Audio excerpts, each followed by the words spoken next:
தமிழகத்தின் கடைக்கோடி பகுதியான கன்னியாகுமரி மாவட்டத்தை சேர்ந்த சீர்மிகு இளைஞன்தான் திரு ஜெயந்த் ராஜன். பிறவிலேயே பிறக்கும் போதிலிருந்தே சமூகத்திற்காக தன்னை அர்ப்பணித்துக் கொள்ள வேண்டும் என மாபெரும் எண்ணத்துடன் தனது கல்வி படிப்பை வேளாண் துறை சார்பாக படித்துக் கொண்டே மாணவர்களை ஒன்று திரட்டி குருதிக்கொடை தானங்கள் தொடங்கி கேன்சர் நோயினால் பாதிக்கப்பட்டவர்களுக்கு தேவையான விழிப்புணர்வு முதல் பேரிடர் காலங்களில் பேருதவி மனிதனாகவும் தன்னை அலங்கரித்துக் கொண்டு இன்றும் பயணித்துக் கொண்டிருக்கின்றான் இந்த இளைஞன்.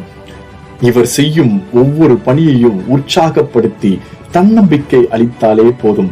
காலையும் மாலையும் இரவோ என்ற எதையும் பார்க்காமல் 24 மணி நேரமும் தன்னை முழுவதுமாக அர்ப்பணித்துக் கொள்பவர்தான் இந்த நாகர்கோயில்காரர். சுமார் 1500க்கும் மேற்பட்டோர் இவரின் மூலம் மருத்துவ உதவிகள் பெற்றுள்ளார்கள். 100க்கும் மேற்பட்ட குடும்பங்கள் பேரிடர் காலங்களில் பேருதவி பெற்றுள்ளார்கள். 4 இரத்த தான முகாம்கள் என இவர் செய்த சேவை பட்டியலை அடுக்கிக் கொண்டே போகலாம். டிவைன் டோனர் என்ற பதிவு செய்யப்படாத தொண்டு நிறுவனத்தை நிறுவி அதன் மூலம் இன்றும் பல மனிதர்களை ஒன்று திரட்டி இப்பணியை தான் செய்தது மட்டுமின்றி ஒவ்வொருவரையும் செய்ய காரணமாக இருந்துள்ளார். இவரால் மருத்துவ தேவைகளில் ரத்தம் பெற்று உயிர் பிழைத்தவர்கள் 600க்கும் மேற்பட்டோர், 1000த்திற்கும் மேற்பட்ட பார்வையற்ற மாற்றுத்திறனாளிகளுக்கு தன்னுடைய பங்களிப்பையும் அளித்துள்ளார்.